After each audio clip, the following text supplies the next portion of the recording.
Hello les amis, c'est Monsieur Seri qui vous parle de Saturday Night Live, oui, le mardi, parce que changement dans la vie privée fait que je ne peux plus enregistrer comme je le voulais.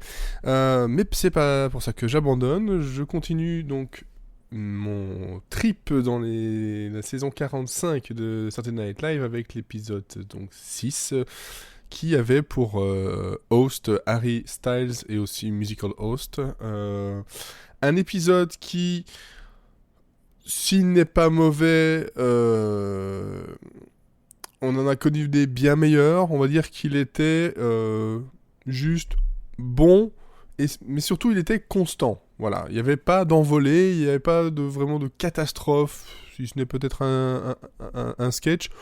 Mais voilà, on n'est pas dans quelque chose d'absolument mémorable. Alors, au niveau du programme, qu'est-ce qu'on a eu? Donc, on a eu le Cold Open qui se moquait du impeachment hearing voilà, parce que les gens ont trouvé que c'était pas assez, ça manquait de pizzazz, hein, ça manquait de folie, de côté un peu spectaculaire. Donc, ils se sont dit, ok, d'accord, on va faire un hearing qui en fait parodie Days of Our Lives, donc ça s'appelle Days of Our Impeachment. Sketch un peu long mais relativement drôle avec un John Hamm en guest bien sympathique. On a eu le monologue juste après, bien entendu, où Harry Styles, on voit bien que c'est sa première fois, est très nerveux, fait des blagues sur le fait qu'il était dans un boys band, maintenant il est dans un man band. Il tease un peu comme si d'autres membres de One Direction pouvaient être là, mais en fait non, il se passe jamais rien, mais ça tombe un peu à plat. Il finit par se dire voilà, je suis un grand musicien et un grand chanteur, donc je peux continuer à discuter en faisant du piano. Et là, on joue sur le côté.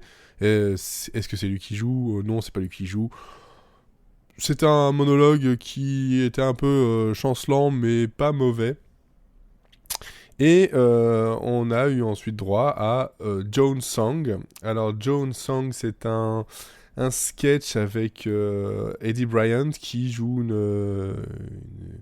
une fille célibataire qui raconte son amour pour son chien qui pendant un moment devient un homme, et cet homme c'est Harry Styles. C'est tout ça en musique et de façon très gênante mais très drôle, hein. Eddie Bryant, j'aime beaucoup ce qu'elle fait. Qu'est-ce qu'on a eu d'autre après? On a eu Lunch Run. Lunch Run, ça c'est peut-être celui qui était un des moins bons. Enfin, il était un peu trop long par rapport à ce qu'il proposait.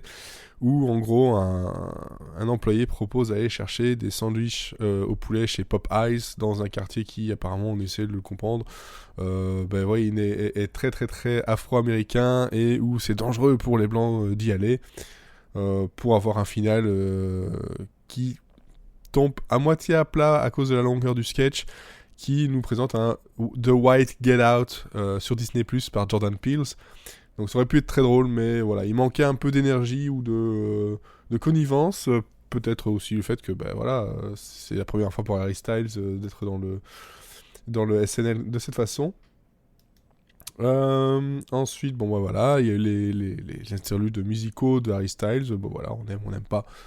C'est selon, c'était sympathique sans plus. Par contre, dans les meilleurs sketchs, on a eu Funeral DJs avec une parodie de LMFAO où une grand-mère meurt et soi-disant, elle a demandé est-ce que ses meilleurs potes DJ viennent célébrer tout ça, et on tourne sur de la musique techno, super ambiance, alors que les gens sont un peu gênés, ils se disent mais non, c'est quand même un enterrement, c'est quand même triste. Puis des moments plus tristes qui, hop, retombent sur des trucs très drôles.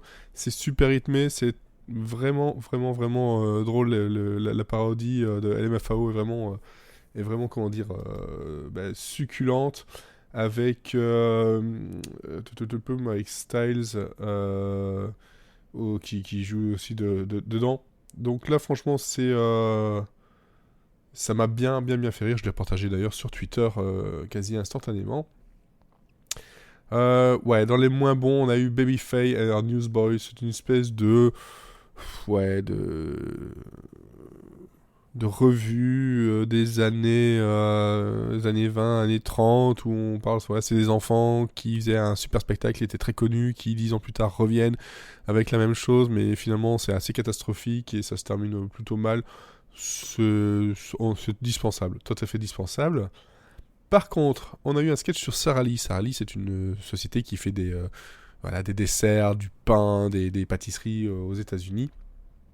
Et on joue sur le côté où le community manager, surtout les réseaux sociaux, le manager des réseaux sociaux, a un peu mélangé son compte Instagram avec celui de la boîte et a mis des choses,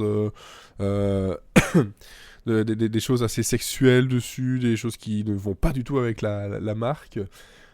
Chose qui a été plus loin que le sketch parce que bon voilà, on doit ce sketch à Bowen Yang entre autres, qui est d'ailleurs très très très bon, et du Torres, voilà, je cherchais le nom, et quelques temps après, même pas une heure après le sketch, le compte Instagram de Sara Lee était pris d'assaut par les fans et s'amusait à mettre des emojis cochons comme l'aubergine, le fantôme, etc. Voilà, la référence du Getting Railed to Death, et plein de références un peu queer en fait dedans. Et pendant un moment, la marque avait caché les commentaires. Bowen Yang n'a pas trouvé ça super fun ni super fair, enfin de censurer. Puis la marque par après a dit mais non, on sait très bien comment fonctionne le SNL, on ne les a pas censurés, on les a juste cachés le temps de comprendre ce qui se passait. Enfin voilà, ça a mis un petit peu le boxon chez Sara Lee. Mais bon, c'était bien drôle. Un sketch qui était de toute façon vraiment drôle. Le Weekend Update, avec une mention honorable pour Scooter Reynolds, parce que c'est Kyle Mooney. Kyle Mooney, c'est un de mes préférés, qui nous joue un patron d'une grosse société de produits laitiers qui voit son métier se casser la figure à cause des laits, les alternatives au lait. Et il devient complètement fou. C'est vraiment très drôle. On voit qu'il se lâche à fond. Et puis bon, mais le segment news était quand même très très fun. Plus gênant, le Childbirth Class, où Harry Styles joue un gars qui vient d'Islande, apparemment, dans une cour les cours d'accouchement, et eux ils comprennent pas trop que c'est difficile pour les parents américains. Eux ils sont tous très portés sur le sexe, sur le fait que tout va bien. Eux, ils sont venus aux États-Unis grâce au lip syncing visa, et grâce à Instagram, ils ont appris l'anglais. Enfin voilà, c'était assez fun. Airline Pilots, c'est convenu, hein, voilà, deux pilotes dont les commandes vocales ne peuvent pas se couper, donc tout ce qu'ils disent, même les pires choses, sont entendues par les passagers.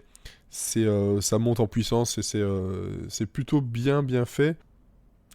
Et donc, That's the Game, comme je disais, désolé, j'ai un peu bafouillé, mais où on retrouve Chris Redd et Kenan Thompson, entre autres, qui sont là, voilà, en train de savoir qui peut devenir le roi du gang de dealers de drogue qui y sont, et en gros, on remarque que lui, il pense pouvoir renverser le pouvoir, mais il y connaît absolument rien, et c'est de pire en pire. C'est vraiment très, très drôle, très bien mené, encore une fois, et non, ça fait partie des digital shorts que j'aime bien. Il y a un petit côté Key and Peele dans la mouvance, c'était assez sympathique. Et qu'est-ce qu'il y avait aussi ? Ben oui, le Cut for Time, hein, n'oubliez pas, il y en a souvent un ou deux. Le Cut for Time, ça s'appelle Jason, c'est une chanson avec Kyle Mooney dans son plus beau la tour des années 80, du rap des années 80, avec son petit frère qui est joué donc par Harry Styles, et qui raconte justement comment c'est difficile pour un grand frère d'avoir un petit frère aussi populaire, et qui préfère avoir un autre frère qui n'existe même pas. Enfin voilà, un épisode avec quelques petits sketchs qui vont juste au-dessus du sympathique, mais globalement c'est un épisode assez plat, constant, qui offre quelques rires, mais c'est pas non plus la folie du tout. Je vous donne rendez-vous la prochaine fois, je pense que c'est la semaine prochaine, pour l'épisode 7. Non, ce sera à partir de maintenant, le mardi, sauf si j'arrive à enregistrer dès le dimanche soir. À bientôt!